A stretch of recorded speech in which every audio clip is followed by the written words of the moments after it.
Hello, I'm Flora McIntosh, and this is OperaUpCloser, the podcast that gets you up close to the people, processes, and passion that's enabling the making of operatic work, intimate in scale, mighty in impact. This season, we're focusing on the second of our reinventions, Gianni Schicchi, or Where There's a Will, talking to composers, creatives, producers, and performers about their craft and what reinvention means to them. Enjoy.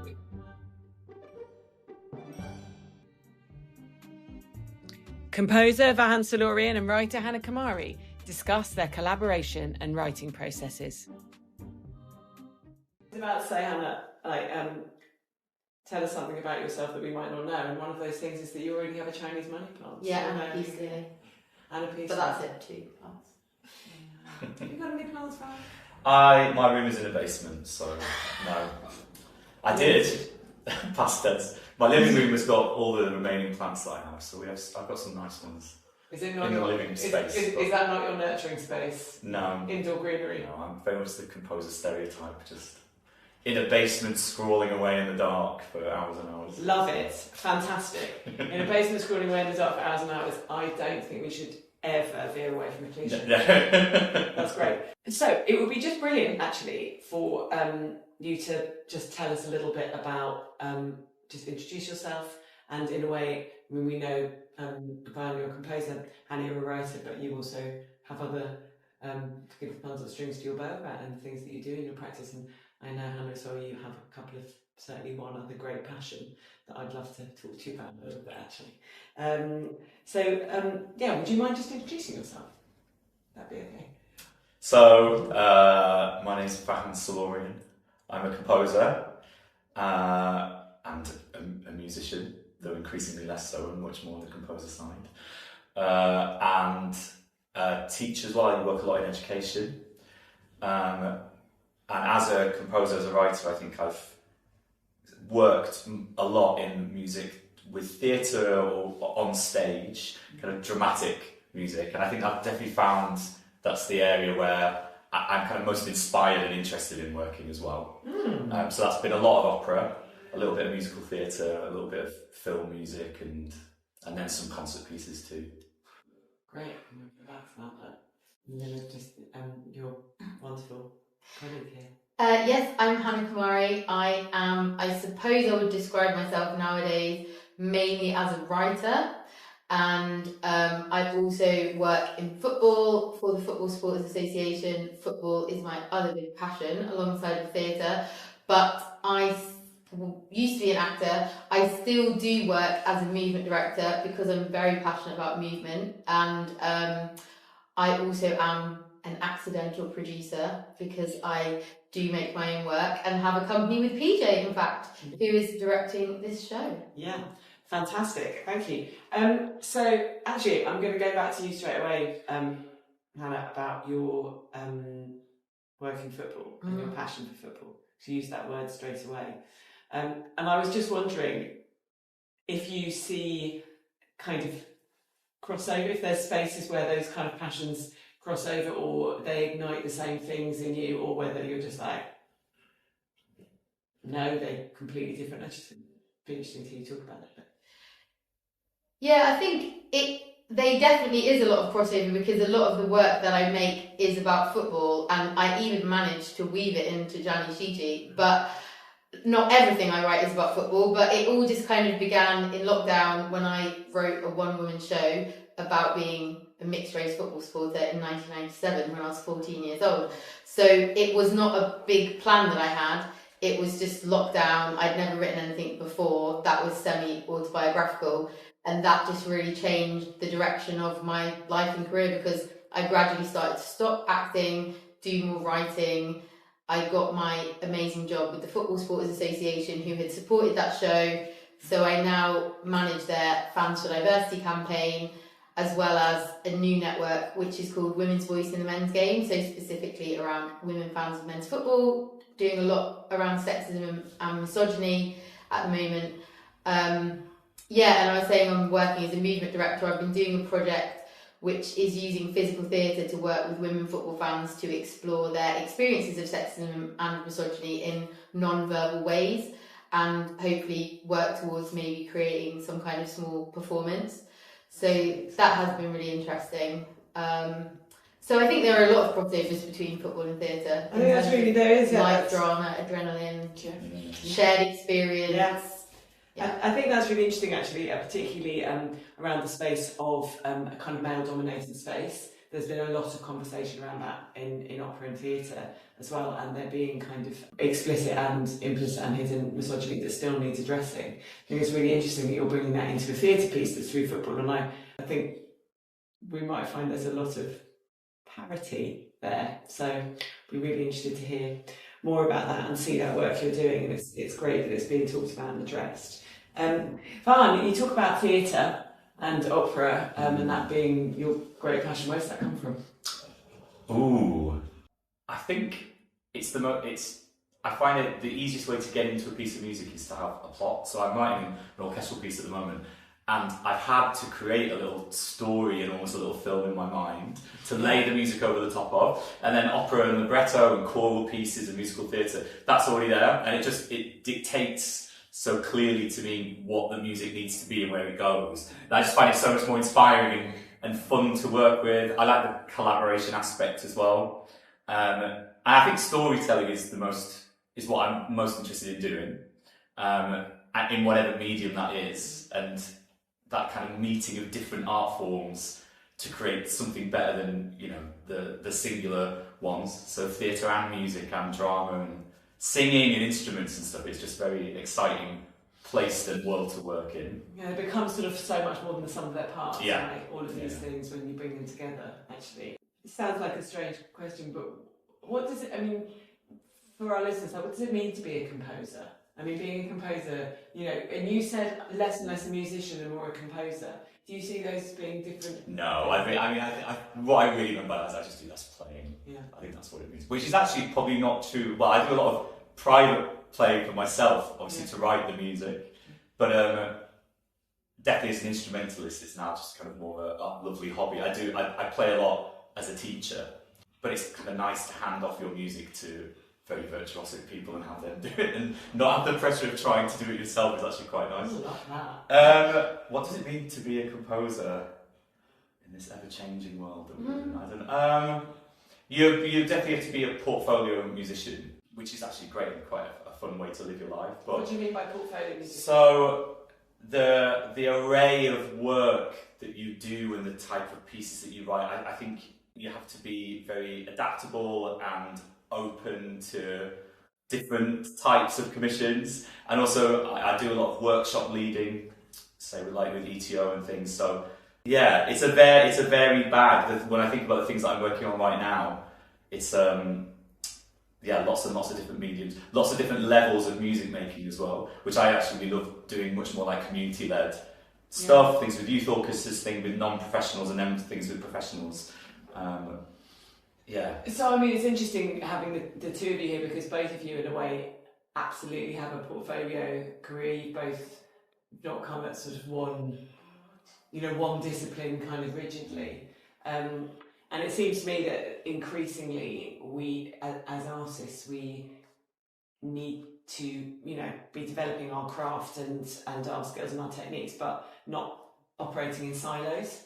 And I just wondered whether you know how we can encourage that in artists, particularly, you know, people coming, you know, high sort of virtuosic training as actors or as musicians, but how to really encourage that kind of portfolio approach.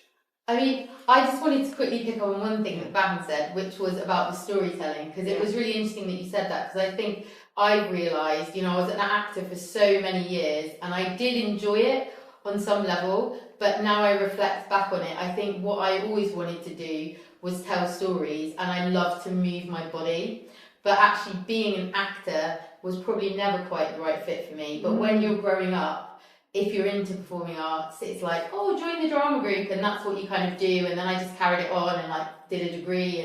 But I realised what I really love is telling stories and doing that in different ways with different people through different mediums. I think for me, like, my background is much more in theatre, so I know a lot more actors than I do opera singers and dancers and stuff. But I just always encourage my friends or colleagues, peers who are younger than me to write and to make their own work, because for me it was just a total accident because there was nothing else to really do. Because usually I didn't have time, you know, temping in an office, auditioning, it was that classic life. So when I talk to actors, I just always sort of say, you know, do you write your own stuff? Like, because I was always saying, I'm not a writer, I don't know how to write.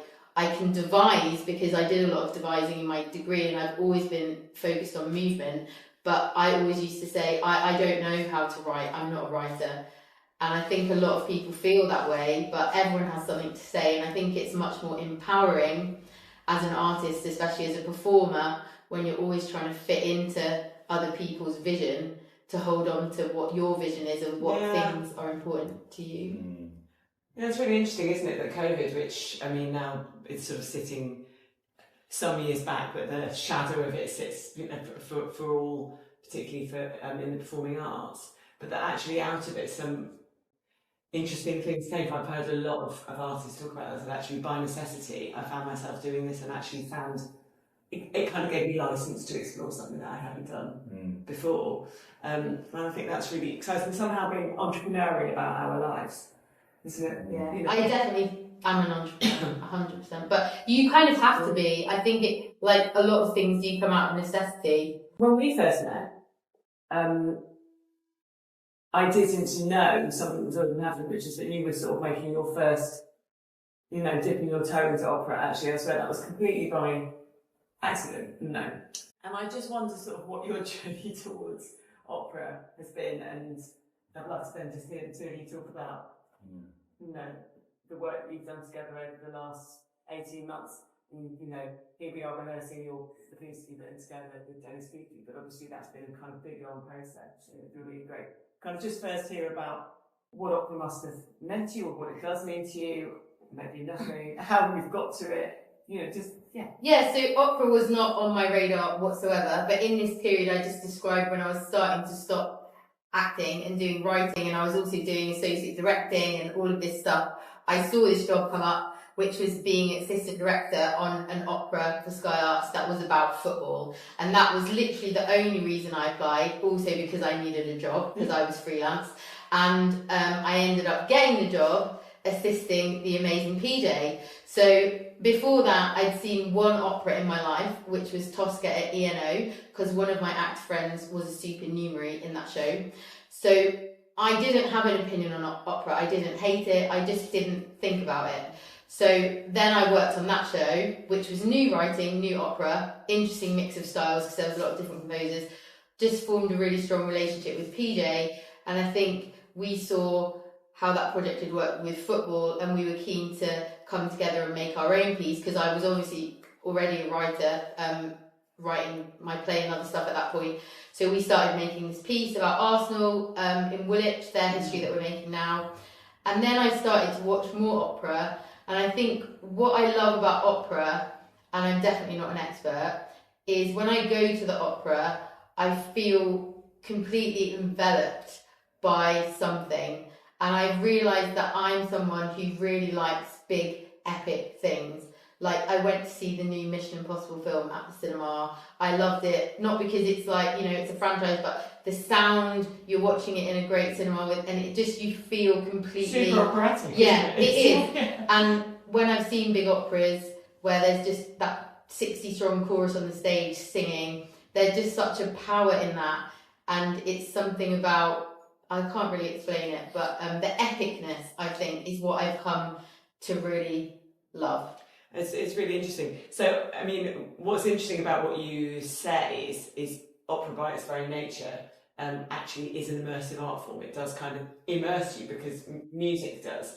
So, you know, at OperaUpClose, we are deliberately looking at ways of doing it without the 60 chorus and without how something can still be that immersive, but in a much more distilled way. So that was the kind of brief that you know, I remember she was like, here's a story, what do you think? And you went away and came back with this kind of absolutely brilliant idea, and like instantly, how can we do this? I was like, amazing, let's keep talking, which is really fantastic. And then I'd seen your work with your work with the opera story and those other things as well. But this thing about something being operatic and kind of huge and epic, but not necessarily actually big in scale in the thing that's in front of you. I just wanted, when you were given that brief, how on earth you go about thinking, what's this then? Because I think actually, fundamentally, the brief that I gave you both was, can you have a conversation with this work? Can you have a conversation with it and turn it into something that is both itself and something else entirely? It's quite a difficult thing to do, but you don't seem to have found it difficult. So, I'd love to hear about it. Well, I think Puccini's music is always going to sound big. Yeah. Even if it's a piano reduction, it's very, very expressive. It's very, it runs, we said when we first listened to it runs like a film score, that you can imagine it as the background to all these changing emotions that go on through the story. So it's very easy source material to work with, and it does the storytelling for you. You could almost, if you took the words out, you could tell what's meant to be happening on stage. So we're in a big lovers tryst here, we're in something really sneaky and plotting happening, and that's just really refreshing and fun to work with. And that's why I think it's very accessible music as well. And the plot felt quite relevant to us. We're two working class non-southern people, but it just I think Saltburn had just come out. I've been watching like Inside Number 9, which is this amazing dark room that it always takes place in a room, and this whole show takes place in a room. Yeah, there's the White Lotus aspect of that. There's a death right at the beginning, and it's these kind of conniving, rich kind of people. It just felt very fresh and very relevant, and it runs in real time. There's very few moments even where there's any suspension of reality at all, really. It's literally like you're watching it happen second by second, and the story is told. And I think that's just very exciting. It's quite fresh. I've seen a fair few operas, but I'm nowhere near, I'm sure, as many as you have. This is the first time, and I'd actually never seen Skiki before, and I was just really struck by, wow, this is like, it's over, and you aren't waiting for it to be over. Like, it's actually very exciting, and then it just stops. And I thought that was really refreshing. And in terms of the music, and I want to know from you, Hannah, on this. In terms of the music, what is gained from kind of a distillation process? Because that's a word that I use quite a lot. Because you can talk about reductions, which implies that you're getting something less, and I definitely think that is not what we've striven for and not what we've got, because it's something different. What are we gaining from kind of distilling the sound world in the way that you have, and have you approached it? Because it does sound like Puccini, but it also absolutely doesn't, which is great. I mean, that's the point. It sounds like it's got you, in its. It's about saying its bones. I sort of, what I mean. It's like it's there. Yeah. I mean, it's a wonderful exercise to do a reimagining the orchestration as a composer, because it's like really, really in-depth studying a work. Like I've had to go through every single note that he wrote. So I actually have learned a lot for my own opera making now as well. And it's really fun. It's like a puzzle that you've got this 40, 50 strong orchestral moment, and how do you distill it down to 4 instruments? And I think the instrumentation gives it a new sound world as well. We've got this kind of fun, sort of folky jazz quartet kind of sound by the nature of the instruments that we're using, especially the accordion. So it's a very fulfilling and enriching thing to do, and it just makes you really question every note that is in there as well, and everything, all the musical material there is there for a reason. Everything that everyone plays has to be very considered. I guess you end up with quite a refined product at the end of it. That's really great, and actually that's an interesting thing, Hannah, isn't it, when you're reimagining existing stories that often do have, the original Skiki. I mean, it's great, but it's also, if we want want to talk about misogyny, there's plenty of it in the original text, and how you can look at something and just kind of strip back the things that you don't want to actually.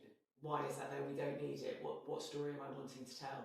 And there are two things I'm really interested to hear from you, like about what made you want to tell this story. We know the fun ideas around the kind of references, but to tell this particular story, and also what's felt different about knowing that you're writing for music as opposed to writing for someone to speak. Maybe nothing, but I was just wondering if it, changed your approach to how you were writing text. Yeah, first of all, I really do love the music, so that was a big kind of driver and inspiration to tell the story, I suppose. And also, I don't know why, but it just jumped out to me straight away, the idea of the second home and the coastal and turning it into a murder mystery. Like, I just love murder mysteries, to be honest. Agatha Christie, all of that. They're great. It's just fun, and I think that those shows or films, they're in a very stylized, heightened. It's not like watching Line of Duty, for example. It's heightened, and that's what opera is. It's very dramatic, and it's like something that we know this isn't real. I think sometimes theatre, straight plays and acting, they want to try and make you feel more in the Line of Duty world, like that's really, really happening. And I don't feel that is the point in opera, but I'm not an opera expert, as I keep saying. No, you but an expert. It's like, it's about the experience and the heightenedness, and so the two things just seem to go together so well. And for me also, it was just so nice to work on something light-hearted and fun, because a lot of my work has been quite heavy up to this point. Some of it semi-autobiographical, autobiographical, like a short film that I made for Sky Arts, and another historical play that I wrote, which I've loved all of them obviously, but to work on something that I feel is slightly more in the realm of arts for art's sake. That's not to say that it's not saying anything, because it is, but I just feel that it's joyful and fun, and sometimes, especially nowadays, I think we need that. And the music's so gorgeous. I think it is accessible, as Vahan said, hopefully for people who aren't from an opera background, because I think some new opera can be a bit avant-garde or a bit... Yeah, it can be very dark as well. Yeah. As a contemporary opera composer. But I think about the light-hearted one, I think there's a tendency to lean on the darker, rawer humour, which I think, because that's what opera does very well. So it is nice to have a moment of like brevity as well. And remember that opera can actually do that very, very well. And it does also lend itself to comedy and lightness as much as it lends itself to the heavier human experience. Well, I actually think they're not mutually exclusive. I think that's really interesting, is that in really reframing the story and the narrative in the way that you have done, and indeed the music in the way that you've done, Vahan, actually there's a juxtaposition between the kind of satire and the bite and this kind of, very romantic lyrical music, that actually that juxtaposition in itself is telling a story and is exciting and is fun. And in a way, the humour, of course, then highlights some of those, allows us to feel a bit uncomfortable about some of these people, or to poke fun at them, or to maybe reflect on ourselves, or those. I mean, actually, by just sort of flashing people over the head with woe, none of us feel that delighted. I mean, it's got real lightness, but yeah, I mean, I feel, Hannah, your work always has something to say, but and actually your one-woman show that I saw was fantastic for people listening. It was absolutely brilliant. And it lived on huge things that you were covering, but a real energy and lightness of touch in the way that you approached it as well, which is a real gift. So, alas, it's not coming back, I believe. But if it were to, I'm telling you, everyone it were seeing. So when you came, OperaUpClose, we brought the two of you together. You didn't know each other before. It would be lovely just to have a few minutes of saying what happens when you bring a couple of people into a room and go. Right, here you go. How have you picked your way through the last 18 months to get? We had a really lovely full circle moment, didn't we? This week, it was so the first time.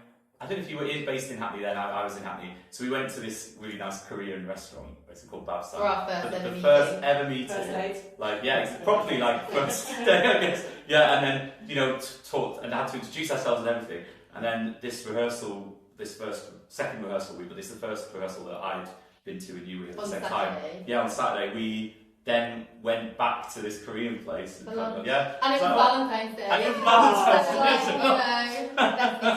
And it was a lunch deal. I mean, literally, it was £10. Who could even get anything for £10? And it was really nice.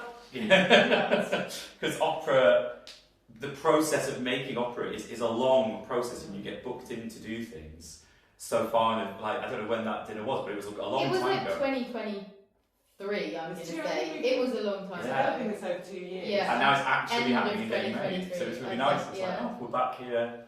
And it's actually happening now. It's actually going on. It's amazing. Yeah. It's amazing. I guess there was absolutely no guarantee that first date would have gone well. I mean, you might have thought, I don't know how we're gonna how. But we did get on really well from the start, didn't we? I think we're from like similar backgrounds, similar opinions on things and opera and the stuff as well. And the work that you've like made previously, that and the work that you're still making, like what you were telling me about on Saturday. I just think it's so interesting and varied, and I hope and try to like do that kind of thing as well. It's not like you're just doing one thing.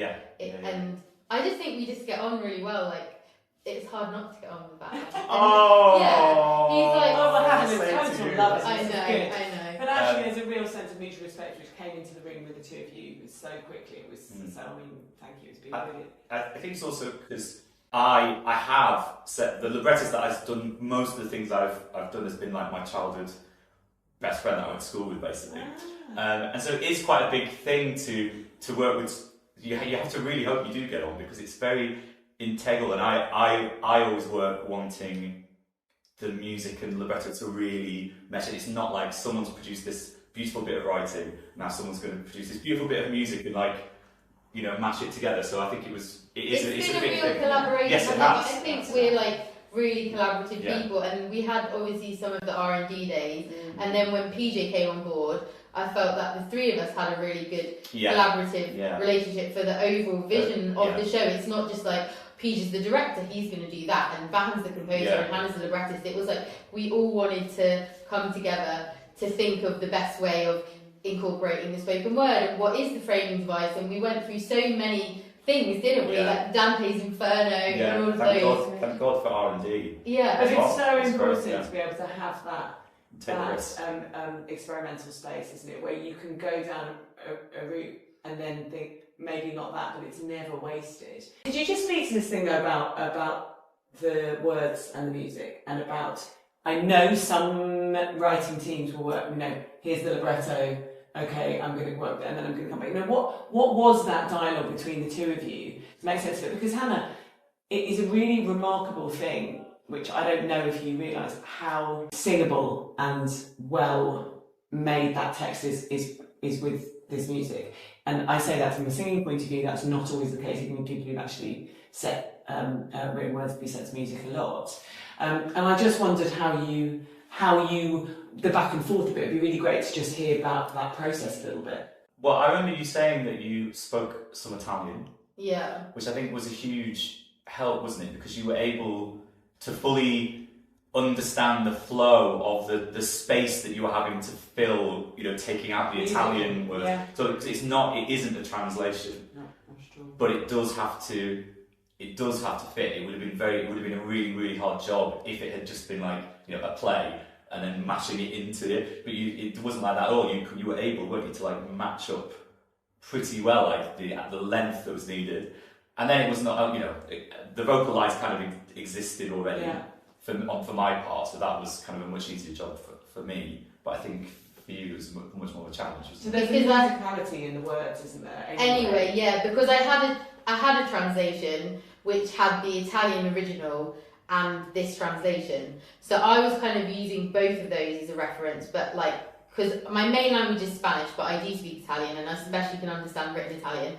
So I was using those and also listening to the score on Spotify at the same time. So I was really trying to not just write what I thought, but trying to see it as a whole thing. And then we worked a lot on WhatsApp, didn't we? Yeah. Kind of, this bit, I really need it to be the exact number of syllables. Yeah. And then not every bit was so, but I felt like we had that relationship where you could just say, if there was a particular bit where no, I actually need it to be like this. Yeah. And then when you would be like, oh, maybe we could just change this bit, or I think we just had a really flexible relationship, which is really important, just Fantastic. because you have wanting to make a good piece of work in mind and having that collaboration relationship from the beginning. Yeah. I'm not like a writer that just would sit in a room and write, even if it was a play. I like collaboration and seeing the overall vision. Because I've been a theatre maker, I'm not a playwright, you know, I've never studied playwriting. I always will see the overall thing. Yeah, and I think there's a real phrasing and musicality in the way that you write. You know, we talk about musicality in music as if it's exclusive to that, but actually as actors, the way that we have to think of phrasing and the musicality of the lines that we're speaking is absolutely as relevant as if you're singing. So just sort of two tiny final things. We are now week 2 of rehearsals. We have our ensemble, you know, doing fantastic work upstairs, in fact. That thing of it coming to life and it really kind of getting to the stage. When you see it kind of coming to fruition, is it starting to deliver? Don't say no.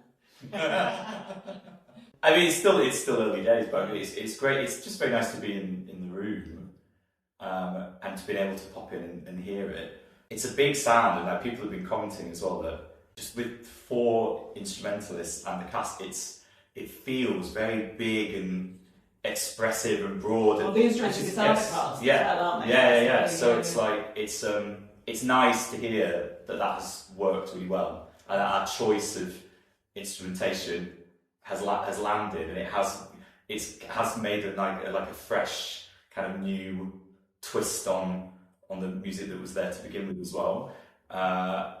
It's lovely. It's very fiddly show, as we were saying, because of the mystery, complex, and it's interesting to see that being tackled in a rehearsal as well, because there's so many things that need to happen, you know, in little bits of music that they've got the work cut out, and they're doing a very good job. Well, Hannah, you know, comedy and farce is in fact technically the most difficult thing to deliver on, right? Because you've just got to be on it all the time. But yeah, I mean, I just feel really excited now. I won't be coming into rehearsals anymore. It's been great to come in a couple of days last week, be here today, hear the singers, and obviously I trust PJ so much, and I love Anna's work, our set and costume designer, so I think we're really lucky to have both of them working on the piece, and I'm really excited to see it now. Like, just enjoy your work is done. You know, that's amazing. Yeah. And so tell us, to finish off, I'd really love to hear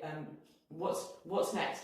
What's happening next? Now and next. So I'm writing English touring opera's next SEN opera. So the secondary school SEN that doubles as their early years show. They'll tour around the country. Just about to get the libretto for that. I've got a community opera in Coventry that's going to be at the Belgrade Theatre next year, which should be. It's about loneliness, but not as depressing as it sounds. It's something very fulfilling.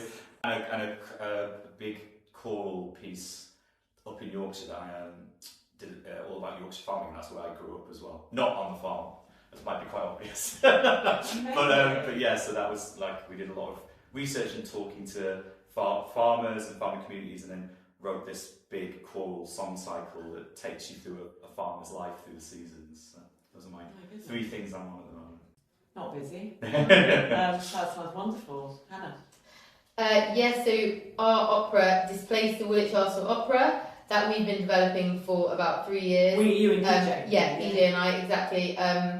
We have got all the funding that we need now, so that's going to be on, well, I better not say because the official announcement hasn't happened yet, but that's going to be on next spring in a partnership with a very exciting orchestra. So I've already written half the libretto for that, so I need to write the other half, but we're obviously also producing that. It's going to be the first show for our company, which is called Coaline.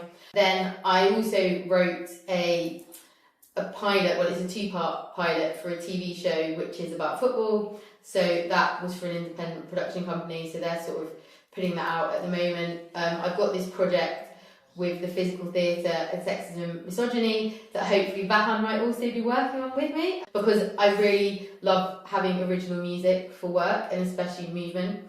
So hopefully that will be happening this year. And then I'm also adapting one of my favourite novels into a one-woman play, not for myself. You're allowed to tell us what More on that. What that is. You could keep I'm going to keep it quiet for now, but she's not forthcoming. I guess that what is nice is that I hope this is now a creative partnership. yes, definitely. Because we would not have met if not for this project. Yeah. It's nice to know that we can work together after this as well. It's very exciting. Well, thank you. If nothing else, then it is a great joy to bring such two brilliant creative minds together.